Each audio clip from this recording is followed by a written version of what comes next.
네, 밤사이 들어온 코로나19 소식 알아보겠습니다.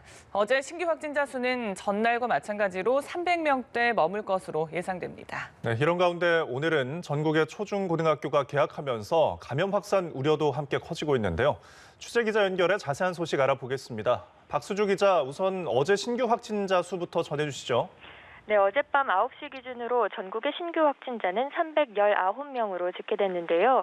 밤 9시 이후에도 확진자 소식이 추가됐습니다. 충북 진천의 한 가금류 공장에서 어젯밤 11시 30분쯤 외국인 근로자 10명과 한국인 근로자 1명 등 11명이 추가 확진됐습니다. 앞서 이 공장에서 확진자가 발생했었는데 다른 근무자들을 대상으로 진단검사를 하는 과정에서 확진자가 추가로 확인된 겁니다. 이 진천의 추가 확진자를 감안하더라도 휴일에는 검사 건수 자체가 줄어드는 점을 고려하면 오늘 0시 기준으로 발표될 신규 확진자 수는 300명대를 유지할 것으로 예상됩니다. 신규 확진자 수는 지난달 20일 400명대로 떨어진 뒤 열흘가량 3,400명대를 오르내리며 뚜렷한 감소세도 증가세도 보이지 않고 있습니다. 하루 평균 지역 발생 확진자는 365명으로 사회적 거리두기 2단계 범위를 유지하고 있습니다. 네, 오늘 개학과 함께 전국 학교들의 등교 수업도 확대되죠. 네, 오늘 전국의 초중고등학교가 개학을 맞이합니다.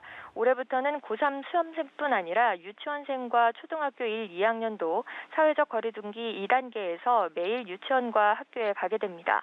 돌봄 공백이 발생하고 원격 수업이 어렵다는 점을 고려해 올해부터 유치원생과 초 1, 2학년을 예외로 두기로 했기 때문입니다.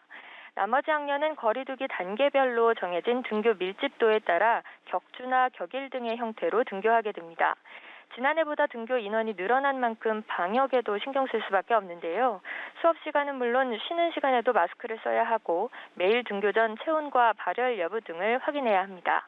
교육부는 방역 인력 5만 6천 명을 배치하는 한편 방역당국과 함께 학교 내 공용공간 점검 등을 실시하기로 했습니다.